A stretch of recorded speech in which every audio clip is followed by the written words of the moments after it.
Hello everyone, welcome back to my YouTube channel. In this video, as you see from the title, we're going to digest and actually understand the complexities of understanding writing the government contract proposal. We found a contract, we now want to generate a proposal to it, and now we're stuck, we're blocked with this writer block or whatever issue we have, and we're just going to go step by step and understand why is it so difficult, and then also provide a solution on how we can make that process so much better, so much nicer, so much easier and quicker, and you'll see how much time is going to save you. So let's get straight to it. So I have this document here. Let's just start by understanding navigating the complexities of government contracting, right? And we know that proposal writing is what takes most of our time after we find the opportunity. Does it also take more time than the job itself? Maybe. Okay, so now that we understand that writing government contract is complex, as we all know, right? Why? So writing government contract proposal is challenging and it involves several stages, each with its own set of difficulties. And in this video and this document, we're gonna walk through them one by one. So the first thing is finding the contract itself. So we need to sift through hundreds of listings. So let's say we go on sam.gov, right? And on sam, we look up, let's just for example look up HVAC. Now this is really not a specific keyword, not a specific term, and we're gonna get every single listing that has HVAC because it's matching the word. So that's where the complex journey starts. Daunting task of navigating through hundreds of government contract listings. Each listing must be carefully examined to determine if it's relevant to our business. And as we know, this step is very time consuming and requires a keen eye for detail to ensure that no potential opportunity is overlooked. Some companies have a team. You understand that they have a team that is specifically made for finding proposals. And why? Why is it so challenging? So because of the volume of listings. So there are hundreds of thousands of contracts on sam.gov, let alone if you want to do state level contracting, there are more around 300 contracts that are all across the US, whether they're state, county, educational, etc., etc. Who has time to look for contracts across all of these 300 websites? So there's the volume of listings, and the filtering is not the best. And then for every contract that we have to go through, and we see on the main page on sam.gov, and maybe I'll pull up an example. So here, for example, this is what I was talking about. Let's say we're using sam.gov and we're just gonna look up for HVAC. Now over here we have every contract. We don't understand what these numbers are. We don't understand anything from the listing. So we do have like, what is SXHT23 repair?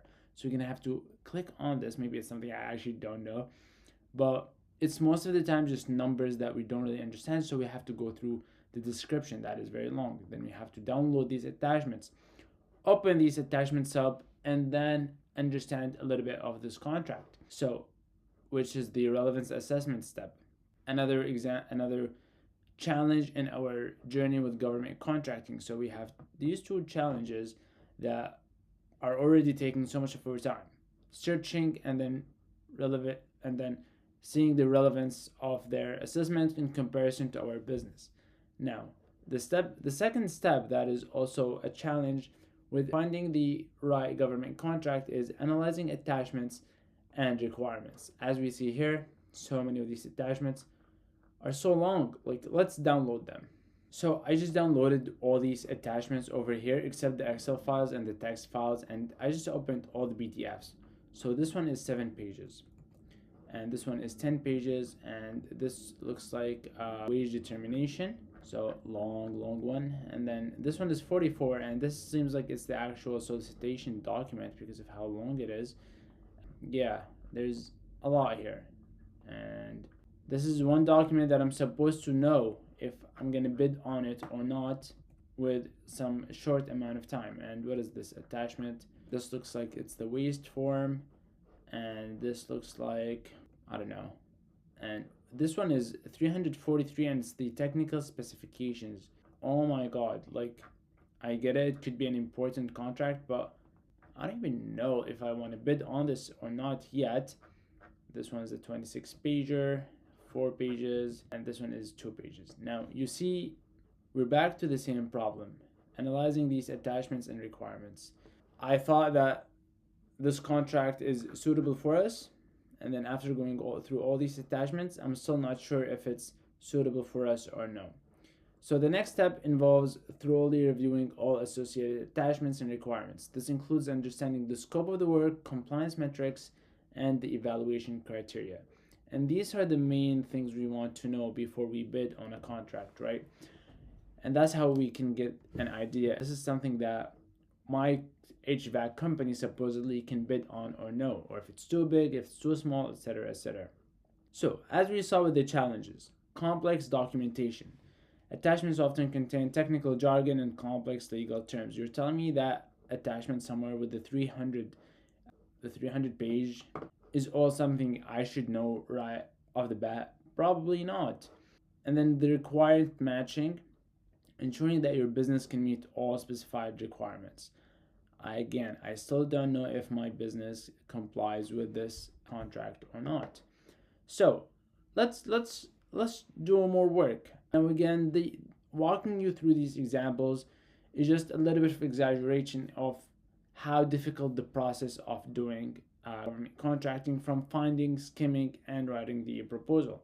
And we're gonna get to the proposal in step 4, but let's just see the one final step before we get to the proposal, and that is aligning business capabilities with contract needs.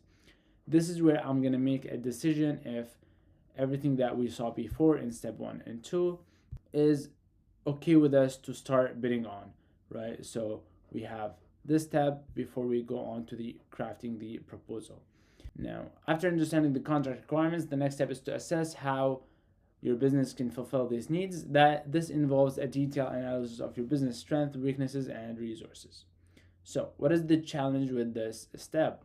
Identifying how your business can meet or exceed contract expectations. Again, going through all these attachments, I'm still not sure if my business is capable of doing this SXHT23 1030 repair HVAC job. And from here, I'm going to have to go through the description, and then I will read this description carefully, and then I will go through these attachments, specifically the technical specifications, that is 300 pages, that I will be able to, and if my job or if my company is able to perform this job or not. Again, I will probably miss some steps, I will miss some pages, I will miss some understandings, but it is, again, we cannot deny that this is a complex job, and this is not an an outlier. This is the norm, unfortunately. The norm is to have plenty of attachments. The norm is to have lengthy jargon of random text that we're not sure if we need or not, let alone all the Excel sheets that come with this. They're probably useful. I'm still not sure if I'm gonna bid on this contract or no. So back to our board, we need to assess if this contract is available to our job, and then also resource allocation, determining the necessary resources and personnel to execute the contract. So preferably, I'm gonna have someone help me with subcontracting this job. So to look for subcontractors, I'm not gonna have my subcontractor go through all of this. So I'm gonna have to prepare them a document with what I need from them, and then I'm gonna have to look for the place of performance, and I think this was in Florida. So I'm gonna look up for HVAC companies in Florida and have to reach out to them one by one and reach out to them for a quote, right? And that's our resource allocation. And now to the step that everyone clicked on this video to watch, crafting the proposal, right? And before we get to anything, writing the proposal is such a job that is complex and so hard, and it's what's one of the biggest blockers of getting into government contracting, actually. So the final step is writing the proposal itself. This involves compiling all the gathered information, everything that we gathered before, and write a persuasive document that clearly demonstrates your business ability to fulfill this contract requirements. Which you could be like, okay, I wrote essays back in high school, back in college, I can write a proposal. Well, yes, you definitely can, and everyone should be capable of writing these proposals, except why do we need to waste that much time into writing the proposal? It baffles me when I talk to small businesses and they're like, the system is broken, not winning any contracts. Okay, well, how many contracts did you bid on this year? And they're like, 5. How can you bid on 5 contracts a year and blame the system for it to be broken? But again, can I really blame them? They don't have the resources. They don't have that personnel and team to help them like the big businesses doing it. Well, luckily we're now in an age where AI can help with all of that, and that's why I'm creating the video. But let's go back to the challenges of writing the proposal. First of all, the proposal structure. Organizing the proposal in a clear and logical manner. So the formatting really matter. When you're writing a proposal to the government, they care about the details. They care about the typos. You cannot be just putting something out there. This is not going to be, you're not going to be graded on your writing. This is a matter of winning the job or not. This is a matter of winning your business a big job or not. Persuasive writing, effectively communicating your business strength and capabilities. You know what they say? They really know how to talk about their business. You have a really good business. They won. If you can talk about your business, if you can really explain what your business does, what you're capable of, if you can write a nice capability statement to have include in the proposal as well, if you really know how to speak into the contracting officer's ears and really convince them with why your business should win this, you will win this if you're comparing it to a really good business and a really good solid business with the most recent technical equipments, but they don't know about how to talk your business. You will win in that case. And then lastly, you will not win without this step, and it's compliance. Obviously, we're working with the government. We really need to be very compliant here. We need to understand what the government is asking from us. We need to understand what we need to provide to the government so they don't feel like they're in worry, and they should feel safe once they land you the contract. So ensuring that the proposal adheres to all submission guidelines and requirements. And you do not want to miss anything by the step. So this is exactly why it's very careful, why you should be going through all these attachments. So the conclusion of this whole spiel, the process of writing proposal government contracting is fraught with challenges at every stage, from sifting through numerous listings to crafting a compelling proposal. Each step requires careful attention to detail and strategic planning. So these 2 points are very important. You need to be very attention to details, and you also need to be a strategic planner. Despite these difficulties, successfully navigating this process can open up significant opportunities for your business willing to invest this time and effort. Again, there's time and there's effort. But what if we can reduce this time? We can reduce it, and then we can maximize on the effort to the max. So we can have our effort go through the roof and our time go by. We can have lower time. How do we do that? Well, luckily we are in an AI revolution, and I'm sorry this is the first video that I'm using this pen and I'm obsessed with it already. I'm probably gonna have so many videos that I will use this pen.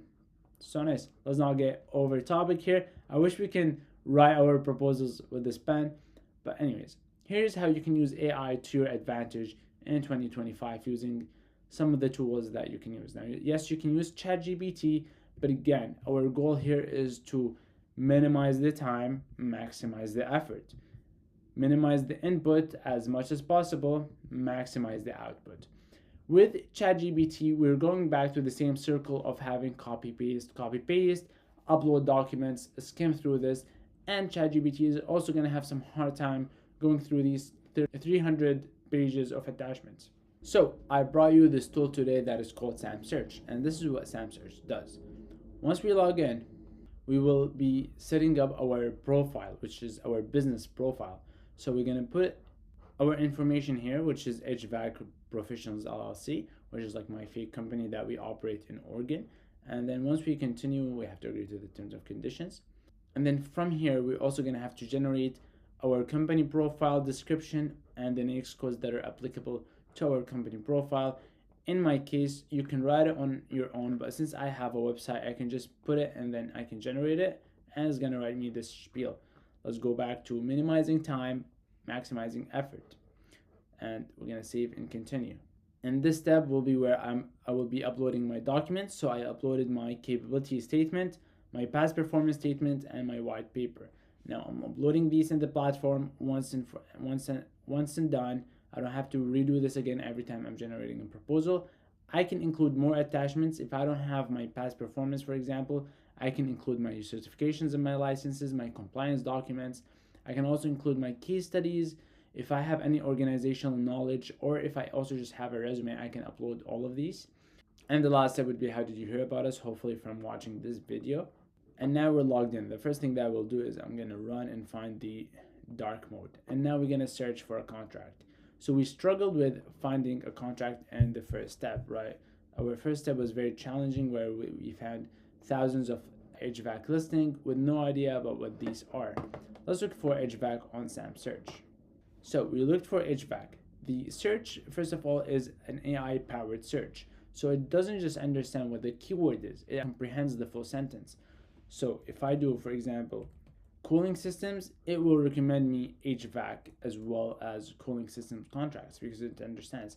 If I put leasing, it will also give me renting contracts as well. But let's go back to HVAC. And with SAM search as well, I have access to the federal, to the state, to the grants, and to the SBIR, STTR, small business funding. And since let's get the same opportunity actually, and we can just find that by getting the notice ID. We can find it by many ways. We can get the title, the notice ID, or anything else, and we should find it right here. And the first thing that you'll notice with SAM search is the smart summary that you get. So with every opportunity that is listed, I get a smart summary generated by AI about what this contract is. I get the type, agency, next code, and the set aside. I also have the timeline on the right of the cell, so I can quickly know when it was posted and it was due. But let's take a look at the filters here. So we can change the sorting. We can sort by relevance, latest deadline, earliest deadline, most recent posting, and oldest posting. We can select active only, or we can change the due date. We can change the posted date, so when the contract was posted, the contract type, the set aside code, and the next code, the department and agency as well. So we have all these filters to play with. Let's say we only want solicitations, we can just click on it. We can also search by next code. We can search by solicitation. We can search by as well. Let's take a look at this contract, the same one that we had to go through all these attachments with. So instead of me having to go through each one of these like we have on the top of the tab, actually, I can, once I click summarize, I will get a summary of what this attachment is. So for example, if I want to summarize this solicitation, all I have to do is click on summarize, and it should generate for me the solicitation. And as we see here, it did just give me a quick summary of what this attachment is.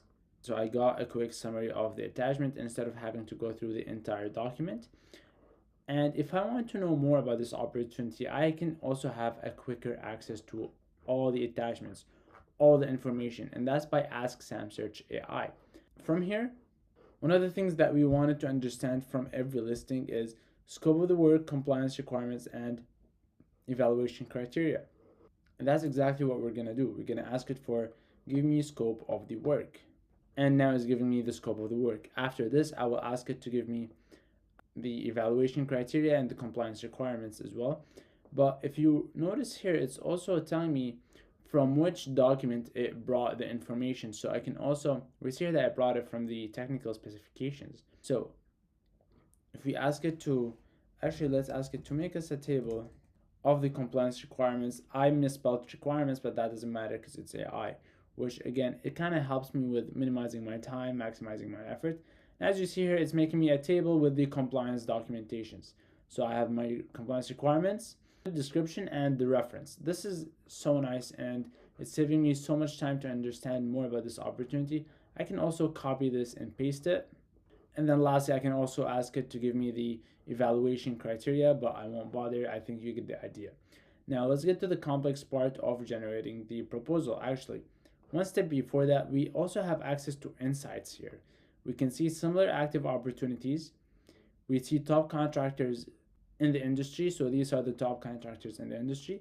We see the previously awarded contracts. So these are similar previously awarded contracts that we can check the statistics on them, check how much they won for, check who won that bid, and maybe reach out to them And lastly, we could also have access to subcontractors. So these are potential subcontractors in the area of performance. So we see here that every subcontractor comes with the reviews, and I can also click and see the reviews and go to the website or call them, etc., etc. So I have plenty of options of subcontractors just listed to me in the area of performance right away. Now let's go back to the proposal generator. So we're gonna click on generate proposal, and over here this is the first step of drafting the outline. So when drafting the outline, I need to select the attachments that are required from either the contract or my profile. So remember when we were onboarding and we uploaded our documents, they will be used right here. If something is not so relevant to this specific contract, I can just uncheck it and it won't be used. Same thing with the attachments. If I'm gonna uncheck some of these because I don't think they will help with generating the proposal, so I'll just go ahead and remove these attachments, and then I will go ahead and generate the outline. And here we see that the outline is generated. So there is a section and a subsection for every section. We can edit every section. Now the section, the writing plan, you want to kind of consider that as your prompt for every section. So we can edit the writing plan to make it fit what our business really does. If you want to be very specific and neat, we can increase or decrease the pages and change the title as well. And we can do that for every section or subsection. We can add more sections or delete sections as well. That all depends on how we want the outline to be. Once we go through this outline really quickly and make sure it fits our business and our criteria and how my company likes to do proposals, we can go ahead and generate a proposal. Now, this is all about, again, minimizing time, maximizing effort. I don't know if this makes sense, but all we want to do is spend as much time as possible on every proposal and get the most better results as much as possible as well. To go back to the proposal, we're seeing here that it's just writing it on its own, but it's grabbing the information. All the information is being gathered from the contract itself, from the attachments we selected, the description, the information that comes with the attachment, and then everything that is in our business profile that's already been set up once and for all, that we don't have to do that step every single time. So again, we're getting new proposals, and then we're also getting the documents that are my company just solid on and I don't need to change. I can also update once in a while, but I don't have to constantly update them. And then I can just choose a contract and generate a proposal to it. Again, I don't have to wait for it right here. I will be receiving an email once it's ready. And once it's ready, we're gonna jump to that step right away and show you how it looks once it's ready. So let's go. And we're back. I hope the transition was good as it was in my head. We see that the proposal is ready. Let's go through the length of this proposal. So that also didn't take that much time, around maybe 5 to 10 minutes to write this whole proposal. And it's a long proposal, and we see that it's very detailed. But again, we had also a very detailed outline, which made it a detailed proposal. Now, again, we have these nice breakdowns. The nice thing about SAM search is that it doesn't remove the quality. Again, if it doesn't know what the answer is, it leaves it in brackets, and that's on me to fill out and talk about. Everything that is in brackets means I have to fill that up and I have to talk about it more. But again, it's a full compliant proposal that I can use to bid with the government. What we need to do is we need to edit it. So if we go back to our rule of minimizing time and maximizing effort, instead of having to write the whole thing, we're just going to edit it. With the editing, we can write our edits right away, so we can just use the text editor to type right here. But we can also use the chat feature for the proposal to edit it faster. So let's bring this section, for example, and we want to talk more about this section. So we'll highlight it, and now it's the context of the what we want to edit, and we're gonna go on here and write expand on this, and now it's gonna expand for this section that we highlighted, and it's gonna write more of it. So it's gonna keep writing about it because we asked it to expand. Let's say we ask it to summarize. Obviously, it's going to be less of text that is written. But again, this is just a way for me to edit the proposal as fast as I want it to be. I can ask it to change the formatting, to add more tables, to add more timelines. And a timeline would look like this. A table would look like this. A table, obviously, but we're still going to show it like these tables. And it's just a nice way to really have our proposal. Once our proposal is all done and we think it's good to go, we can go ahead and download it right here as our document and place a bid on this contract.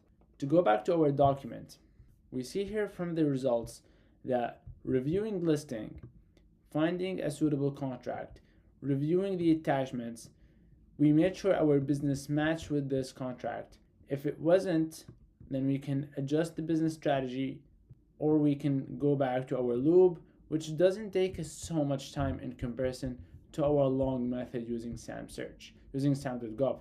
So again, we're reviewing another listing where we found a suitable contract, we reviewed the attachment, our business matched, and now we go start writing the proposal by writing the outline, by writing the proposal itself. And once that's done generating, we can go ahead and finish writing the proposal by editing it using the edit chat feature and bid and hope to get a big win with the government. So that's pretty much it for my video. Thank you very much. I'll tell you one thing before leaving you alone and to reflect. Save your time because your competitors are doing it a lot faster than you. So try SAM search on your own and let me know what you think. Happy bidding.